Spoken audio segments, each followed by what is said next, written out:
My name is Norma Smith. I am 61 years old, and I live in Tyler, Texas. It was actually during this time of year. I was, busy with the holidays and Christmas and shopping and all the fun things. And I started with the cough, and the funny thing was my daughter, my youngest, she was having similar symptoms. She was coughing and didn't feel too good, and I've had the coughing going and shortness of breath, but I didn't feel sick. Other than that, I just kept going and doing things, and right before, New Year's, I was feeling sick. And I honestly thought I had either bronchitis or pneumonia because the symptoms were all there. That evening, I really could not lay down at all. I couldn't even just recline for a little bit. And so the next morning, I drove myself to urgent care. And they did an x-ray, and they came back in the room and they said, "Oh, you have pneumonia, but we want to go ahead and do a CT scan just to, get to see better what's going on." And then they came back in and they said, "Well, you have congestive heart failure." And I was like, "What?" Which was such a shock. Even my primary doctor showed up at urgent care because he said they're wrong. I've never had any problems with my heart, never high blood pressure, never anything like that. And always been really active. From there, they took me by ambulance to the hospital.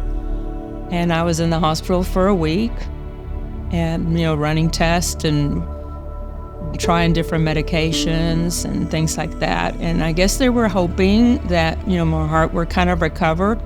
And I don't think they even know what happened. I wasn't as afraid, but you ask yourself, why me? Why me after this, after, going through cancer, now my heart, thinking, how does this affect my family? How does this affect my kids?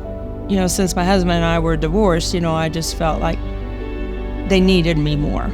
And I think that was the hardest part, sitting there after leaving the hospital, sitting at the dining table with all the medications and realizing this is my life.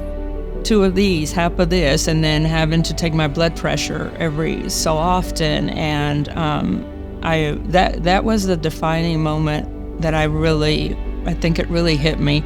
I was either in denial before or just all the activity with everyone and coming and going. And that was the hard part, I think. But little by little, it's become life, part of my routine. And I'm here for my kids. I'm here for my grandbaby. And that's okay. I have complete faith in the good Lord and in my doctors. I want to be here. Without the research that American Heart Association does, I don't know that I would be treated. I don't know that I'd be here, or I'd be already facing, maybe a transplant or on a list for a transplant. It's important to support the American Heart Association because it saves lives right here in Tyler. Please, my family and I ask you to open your heart for the American Heart Association.